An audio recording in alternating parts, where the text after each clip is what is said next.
എല്ലാവർക്കും നമസ്കാരം. ലിബറൽ റെസ്പോൺസിലേക്ക് എല്ലാവർക്കും സ്വാഗതം. സവർക്കർ ബ്രിട്ടീഷുകാരോട് തെറ്റും മാപ്പും പറഞ്ഞു. അപ്പോൾ പിന്നെ എങ്ങനെയാണ് അദ്ദേഹത്തെ ധീരൻ എന്ന് വിളിക്കുക? ഇത് സവർക്കറുടെ വിമർശകർ സ്ഥിരമായി ഉന്നയിക്കുന്ന ചോദ്യമാണ്. പക്ഷേ ആ വിമർശനമൊന്നും ഇവിടെ ഏശാറില്ല. ഒരു വിഭാഗം ഹിന്ദുക്കൾക്ക് സവർക്കർ ഇപ്പോഴും ധീരദേശാഭിമാനി വീര സവർക്കറാണ്. ഇതുപോലെ തന്നെ തെറ്റും മാപ്പും പറഞ്ഞ രണ്ടുപേരാണ് ദ്രാവിഡ സഹോദരന്മാർ. എന്നാൽ അവരെ ഇന്ന് വിളിക്കുന്നത് ഒറ്റുകാർ എന്നാണ്. അവരെ നിഷ്ഠൂരമായി പിന്നീട് വകവരുത്തുകയും ചെയ്തു. ദ്രാവിഡ സഹോദരന്മാർ എന്ന് കേൾക്കുമ്പോൾ തെക്ക് നിന്നും വന്ന ആളുകളാണെന്ന് നമുക്ക് തോന്നാം. എന്നാൽ അതങ്ങനെയല്ല. വടക്കേ ഇന്ത്യയിലെ, പ്രത്യേകിച്ച് മഹാരാഷ്ട്രയിലെ ചില ബ്രാഹ്മണ കുടുംബ പേരുകൾ തന്നെ അങ്ങനെയാണ്. പൊടുന്നതിന് മനസ്സിലാവാൻ നമുക്ക് ഒരു പേര് ഓർമ്മിക്കാം. രാഹുൽ ദ്രാവിഡ്, ക്രിക്കറ്റ് കളിക്കുന്ന ആളാണ്. ദ്രാവിഡ സഹോദരന്മാരും സവർക്കർ സഹോദരന്മാരും ഗോഡ്സെ സഹോദരന്മാരും ജനിച്ചത് ഒരേ ജാതിയിലാണ്, മറാത്തയിലെ ചിൽപ്പാവൻ ബ്രാഹ്മൺസ്. ബ്രിട്ടീഷുകാരുടെ കസ്റ്റഡിയിൽ അനുഭവിക്കേണ്ടി വന്ന കഠിനമായ പീഡനങ്ങളാണ് രണ്ട് കൂട്ടരെയും സ്വയം കുറ്റം ഏറ്റു പറയുന്നതിനും മാപ്പ് പറയുന്നതിനും പ്രേരിപ്പിച്ചത്. എന്നാൽ ദ്രാവിഡ സഹോദരന്മാരെ ഒറ്റുകാർ എന്ന് കുറ്റപ്പെടുത്തി അവരുടെ ജാതിക്കാരായ ചിൽപ്പാവൻ ബ്രാഹ്മണന്മാർ തന്നെ നിഷ്ഠൂരമായി കൊന്നു.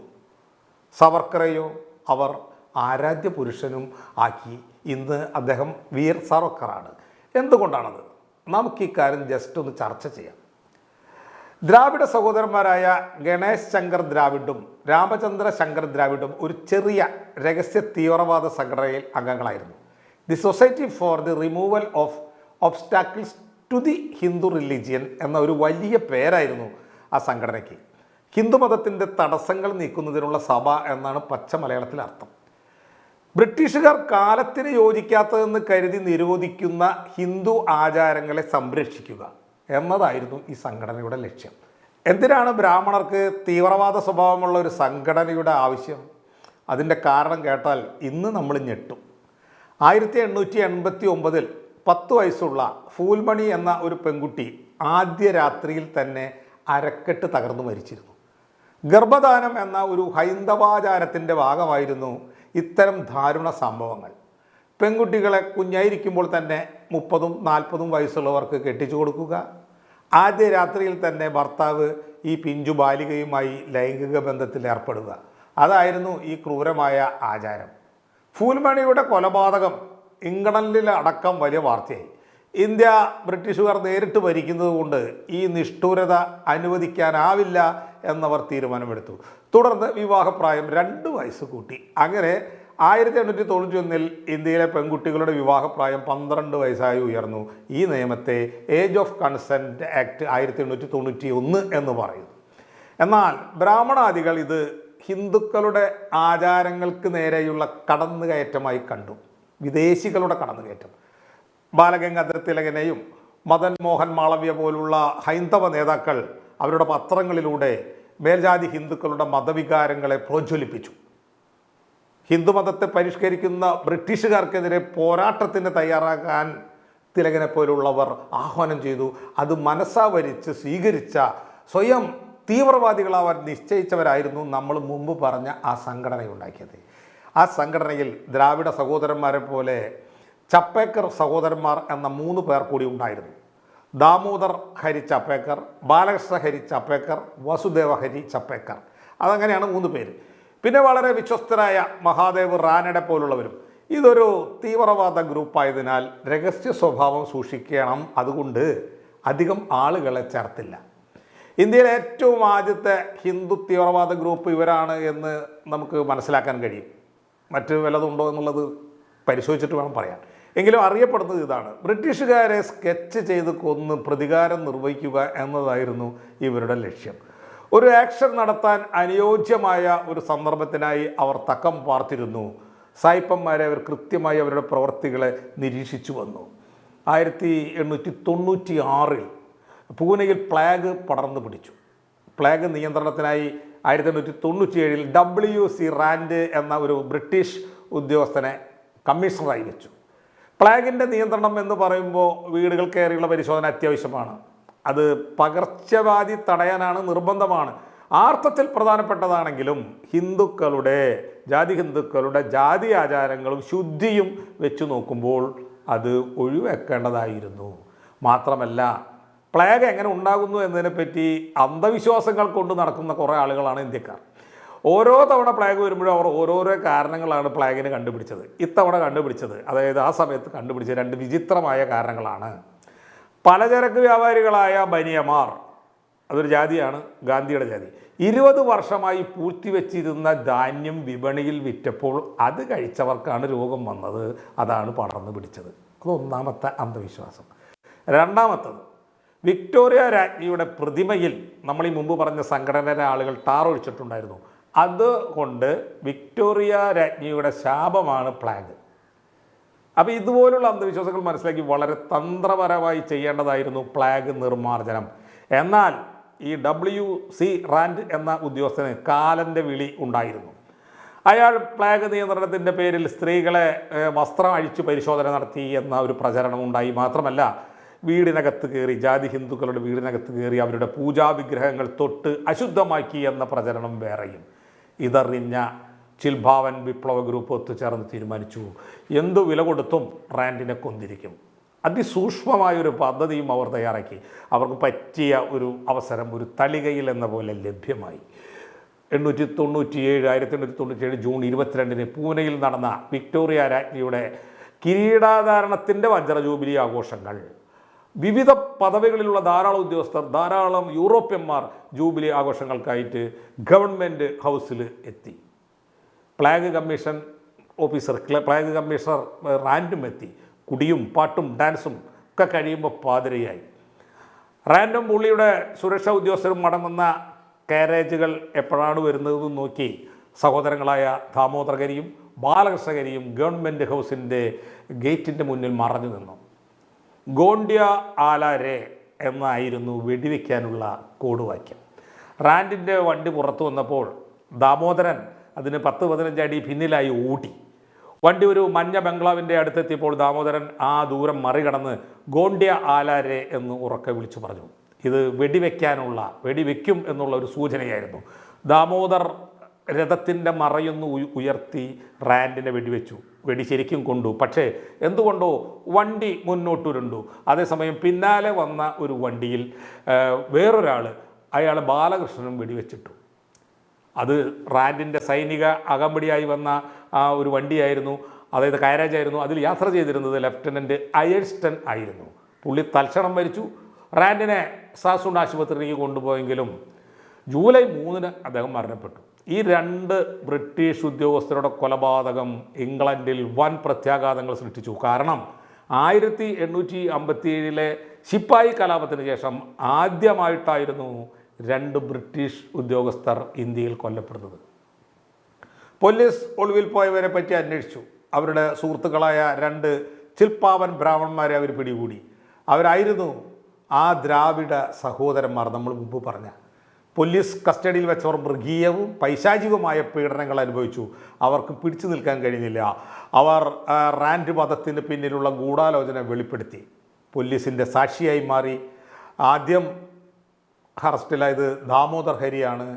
പിന്നെ അതിൻ്റെ വിചാരണ നടന്നു. ഇന്ത്യൻ പീനൽ കോഡ് 302 വകുപ്പ് പ്രകാരം അദ്ദേഹത്തിൻ്റെ മേൽ കുറ്റം ചുമത്തി. 1898 ഏപ്രിൽ 18 അദ്ദേഹത്തെ തൂക്കിലേറ്റി. പിന്നീട് ബാലകൃഷ്ണനെയും പിടിച്ച് തൂക്കിലേറ്റി. ചപ്പോക്ക് സഹോദരന്മാരെ നിർദ്ദയം തൂക്കിക്കൊന്നതിൻ്റെ ഉത്തരവാദിത്വം ബ്രിട്ടീഷുകാർക്കാണെങ്കിലും അവരെപ്പറ്റി വിവരം കൊടുത്തവർ എന്ന നിലയ്ക്ക് ദ്രാവിഡ സഹോദരന്മാർ ഒറ്റുകാരായി ചിത്രീകരിക്കപ്പെട്ടു. അവർ കൊല്ലപ്പെടേണ്ടവർ എന്ന് വിധിക്കപ്പെടുകയും ചെയ്തു. റാൻഡിൻ്റെ കൊലപാതകം സംഭവിക്കുന്ന കാലത്ത് സവർക്കറിന് 14 വയസ്സാണ്. ചേട്ടൻ ഗണേഷിന് 18. 2 പേരിലും ഈ കൊലപാതകം ആവേശമുണർത്തി. അത്തരം ഒരു തീവ്രവാദ സംഘടന അവരുമുണ്ടാക്കി. പേര് മിത്രമേള. 1904 ആയപ്പോൾ സവർക്കർ സഹോദരന്മാരുടെ സംഘടന കുറച്ചുകൂടി മെച്ചപ്പെട്ടു. അവർ അവരുടെ സംഘടനയുടെ പേര് അഭിനവ് ഭാരത് എന്നാക്കി.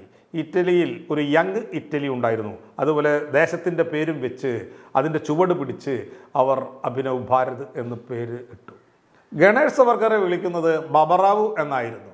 സവർക്കറേക്കാൾ ധീരനും പ്രാക്ടിക്കലും സ്വന്തം വിശ്വാസങ്ങളോട് സത്യസന്ധതയും പുള്ളിക്കായിരുന്നു. 20ാമത്തെ വയസ്സിൽ തീവ്രവാദ സ്വഭാവമുള്ളൊരു സംഘടന സ്ഥാപിക്കുകയും സ്വന്തം അനുജനെ കൂടി അതിൽ ചേർക്കുകയും ചെയ്യുക എന്ന് പറയുമ്പോൾ തന്നെ സ്വന്തം ആശയത്തിൽ എത്രമാത്രം ഉത്തമ ബോധ്യമാണ് അദ്ദേഹത്തിന് ഉണ്ടായിരുന്നത് എന്ന് നമുക്ക് മനസ്സിലാക്കാൻ കഴിയും. ബ്രാഹ്മണനാൽ നയിക്കപ്പെടുന്ന ഒരു സാമൂഹ്യ ക്രമത്തിനു മാത്രമേ ഭാരതത്തെ അഭിവൃദ്ധിപ്പെടുത്താൻ കഴിയുകയുള്ളൂ. മതേതരത്വം, തുല്യത തുടങ്ങിയ ആശയങ്ങളെല്ലാം ബ്രിട്ടീഷുകാർ വിദേശത്തു നിന്നും ഇറക്കുമതി ചെയ്ത ഇന്ത്യക്ക് ചേരാത്ത ആശയങ്ങളാണെന്നും അദ്ദേഹം മരിക്കും വരെ കരുതി. 1925 RSS സ്ഥാപിക്കാൻ മുൻകൈയെടുത്ത 5 ബ്രാഹ്മണന്മാരിൽ ഒരാൾ ഈ ബാബുറാവു സവർക്കർ ആയിരുന്നു. എന്നാൽ വിനായക് സവർക്കർക്ക് ഇത്തരം ഉറച്ച നിലപാടുകൾ ഉണ്ടായിരുന്നില്ല. ധീരനായി മുന്നിട്ടിറങ്ങി ചെയ്യുന്നതിനേക്കാൾ പിന്നിൽ നിന്ന് ചെയ്യിക്കാനായിരുന്നു അദ്ദേഹത്തിന് താല്പര്യം. ഉദാഹരണമായി സ്വന്തം ചേട്ടനായ ബാബുറാവു സവർക്കർക്ക് വേണ്ടി ചെയ്ത കാര്യത്തിൽ പോലും ഈ പിന്നിൽ കൂടെയുള്ള പണി നമുക്ക് വ്യക്തമായി കാണാൻ കഴിയും. നമുക്ക് ചേട്ടന് വേണ്ടി അദ്ദേഹം സവർക്കർ ചെയ്ത ആ ഒരു ഓപ്പറേഷനിലേക്ക് പോകാം.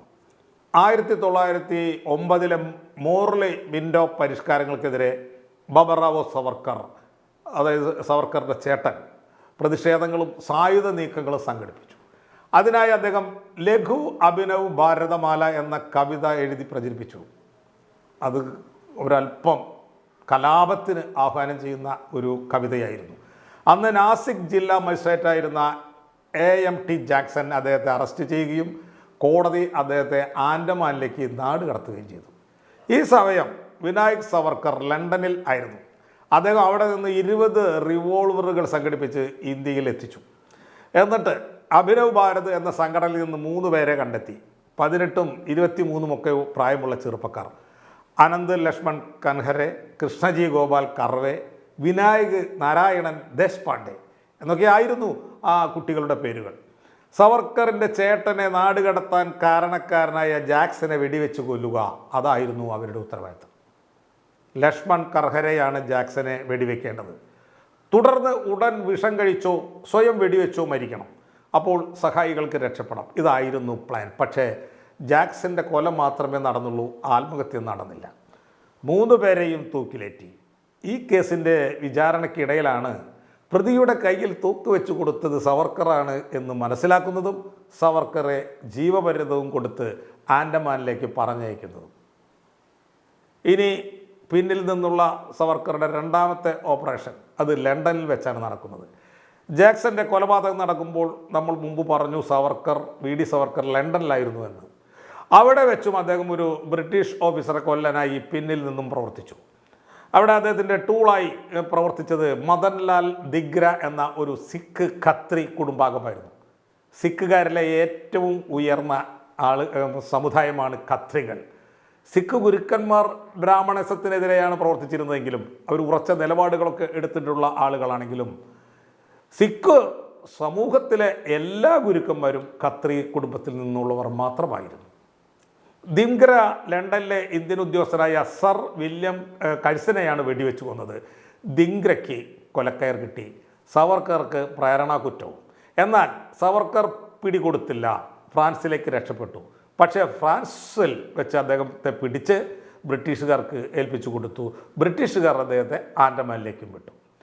ആൻഡമാനിൽ കഴിയുക എന്നത് ഏത് തരം വിപ്ലവത്തിൻ്റെ പേരിലായാലും ഒരു വ്യക്തിക്ക് സഹിക്കാൻ കഴിയുന്ന കാര്യമല്ല. 4 ചുറ്റും കടൽ, എപ്പോഴെങ്കിലും ചാടി ഓടി രക്ഷപ്പെടാം എന്ന് പോലും ഒരാൾക്കും പ്രതീക്ഷിക്കാൻ വയ്യ. ലോകത്തിലെ ഏറ്റവും ക്രൂരരും നിഷ്ഠൂരരും പിഴകളുമായ പോലീസുകാരാണ് ചുറ്റും.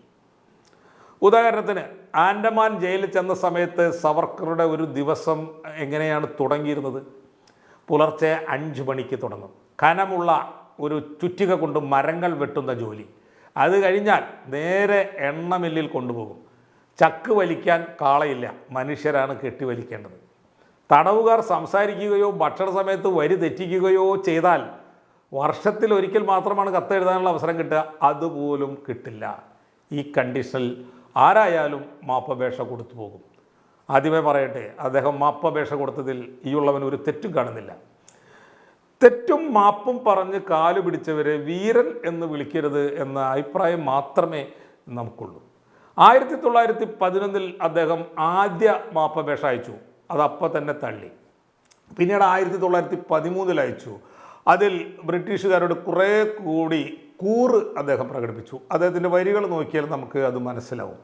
ഭരണഘടനയോടുള്ള എൻ്റെ കൂറ്, എന്നെ വഴികാട്ടിയായി കണ്ടിരുന്ന ഇന്ത്യയിലും വിദേശത്തുമുള്ള വഴിതെറ്റിയ എല്ലാ യുവാക്കളെയും തിരികെ കൊണ്ടുവരും. സർക്കാരിന് ഇഷ്ടമുള്ള ഏത് പദവിയിലും സേവിക്കാൻ ഞാൻ തയ്യാറാണ്. കാരണം എൻ്റെ മനസാക്ഷി എന്നെ ഇതിലേക്ക് നയിച്ചതുപോലെ എൻ്റെ ഭാവിയിലെ പ്രവർത്തനങ്ങളും സത്യസന്ധമായിരിക്കുമെന്ന് ഞാൻ പ്രതീക്ഷിക്കുന്നു. എന്നെ ജയിലിൽ അടച്ചതുകൊണ്ട് ഒന്നും നേടാനാവില്ല. എന്നാൽ അതിലൂടെ നേടാൻ കഴിയുന്നതിനെ അപേക്ഷിച്ച് മറ്റെന്തെങ്കിലും ലഭിക്കുമെങ്കിൽ ഞാനത് ചെയ്തിരിക്കും. പക്ഷേ സവർക്കറെ ആ സമയത്ത് വിശ്വസിക്കാൻ ബ്രിട്ടീഷുകാർക്കായില്ല. പിന്നീട് അദ്ദേഹം 1917 അടുത്ത മാപ്പപേക്ഷ കൊടുത്തു. അതും തള്ളിയപ്പോൾ പിന്നെ കൊടുത്തത് 1920 അതിൽ അദ്ദേഹം ഇങ്ങനെ വീണ്ടും കൂറ് പ്രഖ്യാപിച്ചു. റഷ്യയിലെ കാര്യമാണ് പറയുന്നത്. ബക്കുനിനെ പോലെയുള്ളവരുടെ തീവ്രവാദ പ്രവർത്തനങ്ങളിൽ ഞാൻ വിശ്വസിക്കുന്നില്ല.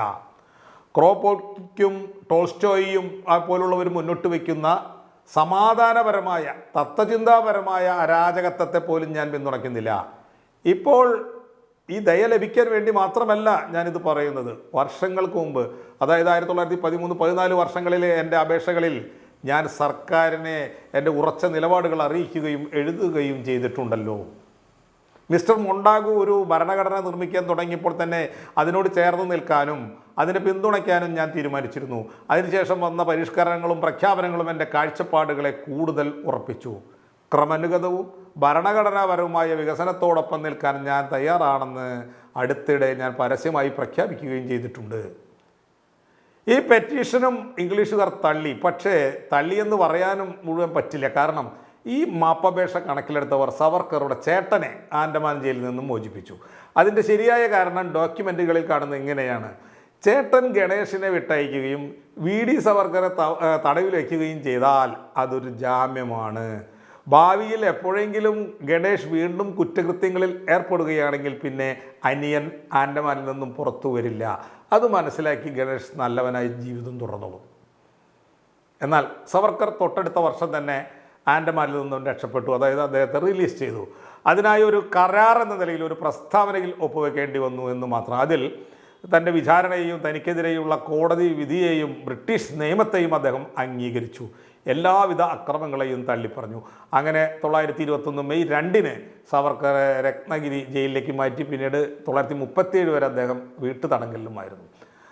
അതുവരെയും അദ്ദേഹം ബ്രിട്ടീഷുകാർക്ക് കൊടുത്ത വാക്ക് പാലിച്ചു. ഒരക്ഷരം അവർക്കെതിരെ വേണ്ടിയില്ല. 1937 പരിപൂർണ സ്വതന്ത്രനായി. അപ്പോൾ എന്നിട്ടും അദ്ദേഹം ബ്രിട്ടീഷുകാരോടുള്ള സൗഹൃദം തുടർന്നു. അത് പക്ഷേ പഴയ മാപ്പപേക്ഷയുടെ ഓർമ്മയിലല്ല, മറിച്ച് ഗാന്ധിയോടുള്ള വിദ്വേഷം ഉണ്ടായിരുന്നു. ഗാന്ധി സൃഷ്ടിക്കാൻ പോകുന്ന സ്വതന്ത്ര ഇന്ത്യയിൽ ഹിന്ദു എന്നത് വിവിധ മതങ്ങളിൽ ഒന്നു മാത്രമായിരിക്കും. ഒരു പ്രിവിലേജും ഹിന്ദുവിനും ബ്രാഹ്മണനും ഉണ്ടായിരിക്കില്ല എന്ന തിരിച്ചറിവിൽ നിന്നാണ് ഗാന്ധിയോടുള്ള വിദ്വേഷം സവർക്കറിൽ ഉടലെടുക്കുന്നത്. സവർക്കർ പ്രതിദാനം ചെയ്യുന്ന സവർണ ജനവിഭാഗങ്ങൾ പോലും ഗാന്ധിയിലാണ് സർവ്വ പ്രതീക്ഷകളും അർപ്പിച്ചിരിക്കുന്നത്. അതുകൂടി കണ്ടപ്പോൾ അദ്ദേഹത്തിൻ്റെ ദേഷ്യം ഇരട്ടിച്ചു. ഈ ദേഷ്യം കൊണ്ടാണ് മുസ്ലിം ലീഗുമായി സഖ്യമുണ്ടാക്കാനും മന്ത്രിസഭ ഉണ്ടാക്കാനും സവർക്കർക്ക് കഴിഞ്ഞത്. പാകിസ്ഥാൻ എന്ന ആശയവുമായി നടക്കുന്ന ജിന്നയുടെ പാർട്ടിയാണ് മുസ്ലിം ലീഗ് എന്നൊന്നും അറിയാതെയല്ല. അതുപോലെ ഈ ദേഷ്യം ഇരട്ടിച്ചപ്പോഴാണ് ക്വിറ്റ് ഇന്ത്യ സമരകാലത്ത് ബ്രിട്ടീഷുകാർക്കൊപ്പം ഹിന്ദു മഹാസഭയെ അദ്ദേഹം നിർത്തിയത്. എന്നാൽ ഈ ദേഷ്യം ഒരിക്കലും പേഴ്സണൽ അല്ല, മറിച്ച് പൊളിറ്റിക്കൽ ആയിരുന്നു. എന്തായിരുന്നു ആ പൊളിറ്റിക്സ്? 2015 ഗാന്ധി ഇന്ത്യയിലേക്ക് വരുന്നത് വരെ ഉണ്ടായിരുന്ന സ്വാതന്ത്ര്യ സങ്കല്പം എന്നത് ബ്രിട്ടീഷുകാരിൽ നിന്നും ബ്രാഹ്മണരിലേക്കുള്ള അധികാര കൈമാറ്റമായിരുന്നു. അതുകൊണ്ടാണ് അതുവരെയുള്ള എല്ലാ സംഘടനകളുടെയും നേതൃസ്ഥാനത്ത് മുഴുവൻ ബ്രാഹ്മണരോ അവരുടെ പിതൃത്വം അവകാശപ്പെടുന്ന ജാതികളോ ആയിരുന്നത്. എന്നാൽ ഗാന്ധി ആ ബ്രാഹ്മണ സങ്കല്പം തകർത്തെറിഞ്ഞു. ബ്രിട്ടീഷുകാരിൽ നിന്നും ഇന്ത്യയിലെ സാധാരണ ജനങ്ങളിലേക്ക് അധികാരം കൈമാറുക എന്ന യഥാർത്ഥ സ്വാതന്ത്ര്യ സമര ലക്ഷ്യം ഗാന്ധി മുന്നോട്ട് വെച്ചു. ഇതൊന്നും സവർക്കറുടെയോ ബാഗാജിത്തിൻ്റെയോ ലാൽപാൽ ത്രയത്തിൻ്റെയോ പൊളിറ്റിക്കൽ അജണ്ട ആയിരുന്നില്ല. ഇതൊരു ഭയങ്കര വ്യത്യസ്തമായ പൊളിറ്റിക്സ് അല്ലേ? ബ്രാഹ്മണരിൽ നിന്നും സവർണജാതികളിൽ നിന്നും അധികാരം ജനങ്ങളിലേക്ക് എന്ന സങ്കല്പം. സവർക്കർക്ക് ഗാന്ധിജിയെ പോലെ വാക്കും പ്രവൃത്തിയും തമ്മിൽ യോജിപ്പുണ്ടാകണം എന്ന ഒരു നിർബന്ധവുമില്ലായിരുന്നു. ഗാന്ധി സത്യത്തെ അതിപ്രധാനമായി കരുതി ലക്ഷ്യത്തെ പോലെ മാർഗവും അതിപ്രധാനമാണ് എന്നും കരുതി. എന്നാൽ അത്തരം ഒരു സ്കൂളിലല്ല സവർക്കർ പഠിച്ചത്. ചെറുപ്പത്തിൽ തന്നെ അദ്ദേഹത്തിൻ്റെ ഉള്ളിൽ കയറിക്കൂടിയത് പിതൃഭൂമി, പുണ്യഭൂമി സങ്കല്പമായിരുന്നു. അതിൽ അദ്ദേഹം ജനിച്ച ആര്യ ബ്രാഹ്മണ ജാതിയുടെ സ്വാധീനം പ്രകടമായിരുന്നു. ഒരു സാങ്കല്പിക പിരമിഡിൻ്റെ ഏറ്റവും മുകളിൽ ബ്രാഹ്മണനും താഴെയുള്ള തട്ടുകളിൽ മറ്റ് ജാതികളും സ്വന്തം കർമ്മങ്ങൾ അനുഷ്ഠിച്ച് സുഖസമ്പൂർണമായി ജീവിച്ച പിതൃഭൂമി, അത് പുനഃസ്ഥാപിക്കാനുള്ള ഏറ്റവും വലിയ തടസ്സമായി ഗാന്ധി മാറുകയായിരുന്നു. മറ്റൊന്ന് ഗാന്ധിയുടെ അഹിംസ. അഹിംസ എന്ന് കേൾക്കുന്നത് തന്നെ സവർക്കർക്ക് കലിയായിരുന്നു. ഇന്ത്യയുടെ സുവർണകാലങ്ങൾ എന്ന പുസ്തകം അദ്ദേഹം എഴുതിയപ്പോൾ അശോക ചക്രവർത്തിയെ ആ ലിസ്റ്റിൽ നിന്ന് സവർക്കർ തള്ളിക്കളഞ്ഞു. അശോകൻ കലിംഗ യുദ്ധത്തിന് ശേഷം അഹിംസാ മാർഗത്തിലേക്ക് വന്നു എന്നതുകൊണ്ടാണ്. അപ്പോൾ ഒന്ന് ആലോചിക്കണം, സവർക്കറുടെ ഹിംസയോടുള്ള താല്പര്യം എന്ന് പറഞ്ഞാൽ മറ്റുള്ളവരെ കൊണ്ട് ഹിംസ ചെയ്യിക്കാനുള്ള താല്പര്യം. ആൻഡമാനിൽ നിന്നും പുറത്തു വന്ന സവർക്കർക്ക് സഞ്ചാര സ്വാതന്ത്ര്യം ആദ്യഘട്ടത്തിൽ ഉണ്ടായിരുന്നില്ല. അദ്ദേഹം വീട്ടുതടവിൽ തന്നെ കിടന്നു. എല്ലാ വാർത്തകളും അദ്ദേഹത്തിന് കിട്ടുന്നുണ്ടായിരുന്നു. അധികവും ഗാന്ധിയെക്കുറിച്ചുള്ള അപദാനങ്ങൾ, വാഴ്ത്തലുകൾ. സ്വാതന്ത്ര്യം കിട്ടുമെന്ന് ഉറപ്പായ ഘട്ടത്തിലും ഗാന്ധിയോടുള്ള വെറുപ്പ് അദ്ദേഹം പ്രകടിപ്പിക്കാതിരുന്നില്ല. ഇന്ത്യ വിഭജിക്കപ്പെടുന്നത് ഗാന്ധിക്ക് ഇഷ്ടമല്ല എന്നത് മാത്രം മതിയായിരുന്നു ഇന്ത്യയുടെ വിഭജനത്തെ സവർക്കർക്ക് പിന്തുണയ്ക്കാൻ. എന്നാൽ പാകിസ്ഥാൻ മുസ്ലിം രാഷ്ട്രം ആകുന്നത് പോലെ ഇന്ത്യ ഹിന്ദു രാഷ്ട്രമാകാത്തതിൽ അദ്ദേഹം വിഷമിക്കുകയും ചെയ്തു. അതിൻ്റെയും കാരണം അദ്ദേഹം ഗാന്ധിയിൽ തന്നെയാണ് കണ്ടെത്തിയത്. ഗാന്ധിയുടെ മുടിഞ്ഞ മതസൗഹാർദ്ദവും മതേതരനായ നെഹ്റുവിനെ പിടിച്ച് പ്രധാനമന്ത്രിയാക്കാനുള്ള തീരുമാനവും എല്ലാം സവർക്കറെ ഭ്രാന്ത് പിടിപ്പിച്ചിരിക്കണം. അപ്പോൾ നമ്മൾ സവർക്കറുടെ മൂന്നാമത്തെ പണിയിലേക്ക് വരികയാണ്. അദ്ദേഹത്തിൻ്റെ മൂന്നാമത്തെ ഓപ്പറേഷൻ. ഗാന്ധിയെ തീർക്കണം എന്ന ദൃഢനിശ്ചയവുമായി ഗോഡ്സെ എന്ന ചിൽപാവൻ ബ്രാഹ്മണ യുവാവ് തൻ്റെ ടീമംഗങ്ങളായ ദിഗംബർ ബാഡ്ഗെ, ശങ്കർ കിസ്തയ്യ, നാരായണൻ ആപ്തെ എന്നിവരോടൊപ്പം 1948 ജനുവരി 17 ബോംബെയിലെ സവർക്കർ സദൻ എന്ന വീട്ടിലേക്ക് സവർക്കറെ കാണാനെത്തി. ബാഡ്ഗയും ശങ്കറും പുറത്തു നിന്നു. നാഥുറാം ഗോഡ്സെയും ആപ്തയും അകത്തേക്ക് പോയി. അവർ പുറത്തേക്ക് വന്നപ്പോൾ ബാഡ്ഗെ ചോദിച്ചു, സവർക്കർ എന്താണ് പറഞ്ഞത്? യശസ്വി ഹോ ഇൻ യാ, വിജയിച്ചു മടങ്ങി വരൂ എന്ന് മറാത്തിയിൽ പറഞ്ഞത് സവർക്കർ അവരെ അനുഗ്രഹിച്ചു എന്നാണ് അതിൻ്റെ അർത്ഥം എന്ന് നമുക്ക് മനസ്സിലാക്കാൻ കഴിയും. ഈ വിവരം പിന്നീട് ഈ ബാഡ്ഗെ തന്നെ പോലീസിനോട് പറഞ്ഞു. എന്നാൽ ഒറ്റ തെളിവ് മാത്രമായതുകൊണ്ട് കോടതി പരിഗണിച്ചില്ല. സവർക്കർ വെറുതെ വിട്ടു. ഗോഡ്സെയെയും ആപ്തയെയും തൂക്കിക്കൊന്നു. ഗോപാൽ ഗോഡ്സെയ്ക്കും മദൻലാൽ പഹ്വയ്ക്കും വിഷ്ണു കർക്കറയ്ക്കും ജീവപര്യന്തം. ആ സമയം ഗാന്ധിയുടെ 2 മക്കളായ മണിലാൽ ഗാന്ധിയും രാംദാസ് ഗാന്ധിയും നാഥുറാം ഗോഡ്സെയ്ക്ക് വധശിക്ഷ നൽകരുത് എന്ന് അഭ്യർത്ഥിച്ചു. അവരുടെ ദയാഹർജി വായിച്ച് നെഹ്റു, സർദാർ വല്ലഭായ് പട്ടേൽ, രാജഗോപാലാചാരി അവർ ചോദിച്ചിരിക്കാം, ഇവർക്ക് തലയ്ക്ക് ശരിക്ക് സുഖമില്ലേ എന്ന്. അവരതിനെ എതിർത്തു. അങ്ങനെയാണ് 2 പേരെയും തൂക്കിക്കൊല്ലുന്നത്. 1964 നവംബർ 12 ഇവരെല്ലാം പുറത്തിറങ്ങി. പൂനെയിൽ അവർക്കെല്ലാം വലിയ സ്വീകരണം നൽകപ്പെട്ടു. ഇവരെല്ലാം ചിൽപാവൻ ബ്രാഹ്മണന്മാർ ആയിരുന്നതിനാൽ ശരിക്കും ശിക്ഷ അർഹിക്കുന്നില്ല എന്നായിരുന്നു ജാതി വിചാരം. ബാലഗംഗാധര തിലകൻ്റെ കൊച്ചുമകൻ GV കേഡ്കർ ആയിരുന്നു അതിൻ്റെ സംഘാടകൻ. പുള്ളി പറഞ്ഞു, ഗാന്ധി കൊല്ലപ്പെടുമെന്ന് 6 മാസം മുമ്പ് തന്നെ എനിക്കറിയാമായിരുന്നു. അതോടെ പുള്ളി അറസ്റ്റിലായി. പാർലമെൻറ്റിലും വലിയ ചർച്ചയായി. ഗാന്ധി വധത്തിലെ ഗൂഢാലോചന വീണ്ടും അന്വേഷിക്കാൻ കപൂർ കമ്മീഷനെ സർക്കാർ നിയോഗിച്ചു. ഈ കപൂർജി സവർക്കറുടെ ബോഡി ഗാർഡിനെ പോയി കണ്ടു മൊഴിയെടുത്തു. അപ്പ രാമചന്ദ്ര കസാർ എന്നായിരുന്നു ബോഡി ഗാർഡിൻ്റെ പേര്. ഗോഡ്സെയും ബാഡ്ഗെയും ആപ്തയും ശങ്കറും സവർക്കറെ കാണാൻ ചെന്നിരുന്നുവെന്ന് കസാർ മൊഴി കൊടുത്തു. സവർക്കറുടെ സെക്രട്ടറി ആയിരുന്ന വിഷ്ണു ഡാംലെയും ആ മൊഴി തന്നെ കൊടുത്തു. അന്വേഷണങ്ങളൊക്കെ കഴിഞ്ഞ് ജഡ്ജി കപൂർ ഇങ്ങനെ എഴുതി, ഈ എല്ലാ വസ്തുതകളും ഒരുമിച്ച് പരിഗണിക്കുമ്പോൾ സവർക്കറും അദ്ദേഹത്തിൻ്റെ സംഘവും ചേർന്നുള്ള ഗൂഢാലോചനയല്ലാതെ മറ്റൊന്നുമല്ല ഈ കൊലപാതകത്തിലേക്ക് നയിച്ചത്. ഇതിന് വിരുദ്ധമായ ഒരു സിദ്ധാന്തവും നിലനിൽക്കില്ല. സവർക്കർ പിന്നിൽ നിന്ന് പണിത 3 പണികളാണ് നാം ഇവിടെ ചർച്ച ചെയ്തത്. ഇതിൽ 2 അദ്ദേഹമാണ് ചെയ്യിച്ചത് എന്ന കാര്യത്തിൽ ആരും തർക്കമുന്നയിക്കാറില്ല. ഗാന്ധി വധത്തിൻ്റെ കാര്യത്തിലാണ് തർക്കമുള്ളത്. കോടതി ശിക്ഷിച്ചിട്ടുമില്ല. കപൂർ കമ്മീഷൻ്റെ കണ്ടെത്തൽ പ്രകാരവും പ്രതികൾ നടത്തിയ കുറ്റസമ്മത പ്രകാരവും ഗാന്ധിവധത്തിൽ സവർക്കറിന് റോളുണ്ട് എന്ന് നമുക്ക് മനസ്സിലാക്കാമെങ്കിലും അതിന്മേൽ ശിക്ഷാ നടപടികൾ സ്വീകരിക്കാത്തതിനാൽ സംശയത്തിൻ്റെ ആനുകൂല്യം അദ്ദേഹത്തിനുണ്ട്. ഇനി നമുക്ക് നാം പരിശോധിക്കാൻ ഉദ്ദേശിച്ച വിഷയത്തിലേക്ക് വരാം. ദ്രാവിഡ സഹോദരന്മാർ ഭീകരമായ പോലീസ് മർദ്ദനത്തിന് വിധേയമായപ്പോൾ അവർക്ക് പോലീസിനോട് മാപ്പ് പറയേണ്ടി വന്നു. തങ്ങൾ പങ്കെടുത്ത ഗൂഢാലോചനയെപ്പറ്റി തുറന്നു പറയേണ്ടി വന്നു. അതിൻ്റെ പേരിൽ ചിൽപ്പാവൻ ബ്രാഹ്മണ തീവ്രവാദ സംഘം അവരെ കൊലപ്പെടുത്തി. സവർക്കറും ഭീകരമായ ജയിൽ പീഡനങ്ങൾ അനുഭവിച്ച് ബ്രിട്ടീഷുകാർക്ക് മാപ്പെഴുതി കൊടുത്തു. പക്ഷേ അദ്ദേഹത്തെ ഈ ബ്രാഹ്മണ തീവ്രവാദ സംഘങ്ങൾ മാത്രമല്ല എല്ലാ ഹിന്ദുത്വ സംഘടനകളും വീര സവർക്കർ എന്ന് വിളിച്ചു പുകഴ്ത്തുന്നു. ഇത് ഇരട്ട നീതിയല്ലേ? സവർക്കറേക്കാളും കൂടുതൽ ബ്രാഹ്മണാദികൾക്ക് വേണ്ടി കഷ്ടപ്പെട്ട അദ്ദേഹത്തിൻ്റെ ചേട്ടൻ ഗണേഷ് സവർക്കറും ആൻഡമാനിൽ പീഡനം അനുഭവിച്ചിട്ടുണ്ടായിരുന്നു. അദ്ദേഹം എല്ലാ ആക്ഷനും ധീരമായി നേരിട്ടാണ് ചെയ്തിരുന്നത്.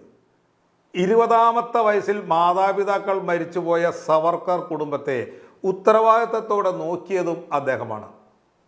ഇന്നിപ്പോൾ ഹിന്ദുത്വ മനസ്സിലുള്ള എല്ലാ ഹിന്ദുക്കളുടെയും ആശയവും ആവേശവുമായ RSS എന്ന സംഘടനയുടെ സ്ഥാപക അംഗം പോലുമാണ് അദ്ദേഹം. എന്നിട്ട് അദ്ദേഹത്തിനെ ആരും വീര ഗണേഷ് സവർക്കർ എന്ന് വിളിക്കുന്നില്ല. അതുപോലെ ദ്രാവിഡ് സഹോദരങ്ങൾ ഒറ്റുകാരായി ചിത്രീകരിക്കപ്പെടാനുള്ള കാരണം എന്താണ്? അവരുടെ കുറ്റസമ്മതം കൊണ്ട് 2 ബ്രാഹ്മണർ തൂക്കിലേറ്റപ്പെട്ടു എന്നതാണ്. ഇന്ത്യയിൽ ഒരു ബ്രാഹ്മണൻ തൂക്കിലേറ്റപ്പെടുക എന്നത് 1862 ഇന്ത്യൻ പീനൽ കോഡ് ഉണ്ടായതിനു ശേഷം ആദ്യമായിട്ടായിരുന്നു. അതിനു മുമ്പുള്ള കാലഘട്ടങ്ങളിൽ ബ്രാഹ്മണന് വധശിക്ഷ ബാധകമായിരുന്നില്ല, ഇളവുണ്ടായിരുന്നു. ഒരു ബ്രാഹ്മണൻ ചെയ്ത കുറ്റത്തിന് വിദേശികളായ ബ്രിട്ടീഷുകാർ ഭാരതദേശത്ത് വെച്ച് കൊലക്കയർ വിധിക്കുക എന്നത് ധർമ്മം നശിച്ചതിൻ്റെ തെളിവാണ്. അതിന് കാരണക്കാരനായ ആളുകളെ ചിൽപ്പാവൻസ് ഒറ്റുകാർ എന്ന് വിളിച്ചു, വധിച്ചു. അതേസമയം തെറ്റും മാപ്പും പറഞ്ഞ് തടി കഴിച്ചിലാക്കിയ സവർക്കറെ ധീരൻ എന്നും ചിലർ വിളിച്ചു. ഗാന്ധിയെ കൊല്ലാൻ പ്ലാൻ ചെയ്ത വ്യക്തിയാണ് സവർക്കർ എന്ന് കരുതുന്നവരിൽ ചിലരാണ് സവർക്കറെ വീരൻ എന്ന് ആദ്യം വിളിച്ചു തുടങ്ങിയത്. കൂടുതൽ ആളുകൾ അദ്ദേഹത്തെ വീരൻ എന്ന് വിളിക്കുന്നുണ്ടെങ്കിൽ അതിനർത്ഥം സവർക്കർ ധീരനാണ് എന്നാകണമെന്നില്ല. ഗാന്ധി കൊല്ലപ്പെടേണ്ടവനായിരുന്നു എന്ന് കരുതുന്നവർ ഇന്ത്യയിൽ കൂടി വരുന്നു എന്ന് മാത്രമേ ആ ട്രെൻഡിന് അർത്ഥമുള്ളൂ. എല്ലാവർക്കും നന്ദി.